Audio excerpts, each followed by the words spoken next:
Bonjour à tous, je m'appelle Jean-Baptiste Ternon et je suis là pour présenter le projet que je mène actuellement, qui est de participer à la Route du Rhum 2026 en classe 40. Je suis père de famille et j'ai 2 enfants, et mon premier enfant, le premier bateau sur lequel il est monté, c'était un Mini 650. C'était le bateau que j'avais lors de mon premier projet de course au large. Et le deuxième bateau sur lequel il est monté, c'était un IMOCA d'un copain, donc un bateau de 60 pieds qui court le Vendée Globe. Je suis passionné de bateau et j'essaie de transmettre cette passion à mes enfants. Et mon petit marin a déjà son petit bateau, une petite marotte, sur lequel il a déjà tiré ses premiers bords. En 2018-2019, j'ai monté un premier projet de course au large sur un petit bateau, un Mini 650, un petit bateau de course au large de 6,50 m.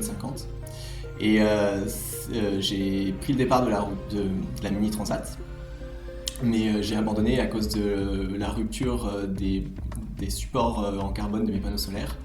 Et j'avais passé 2 années à préparer ce projet pour traverser l'Atlantique en course et en solitaire, que j'ai pas réussi à mener à terme. Et du coup, ça me donne l'envie et la hargne de terminer ce projet et cet objectif que je m'étais fixé, de traverser l'Atlantique en solitaire et en course.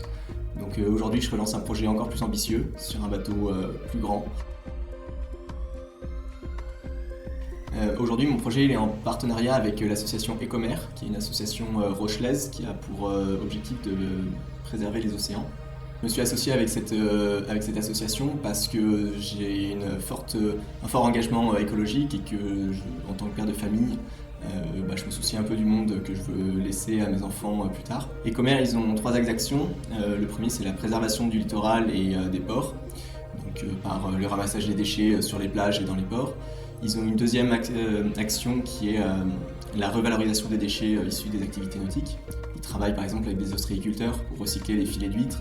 Ils travaillent avec les coureurs au large pour recycler leurs voiles par exemple.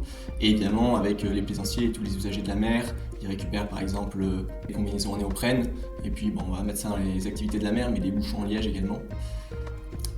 Et leur dernier axe, c'est sensibiliser les usagers de la mer à justement la préservation des océans et les changements qui s'opèrent actuellement.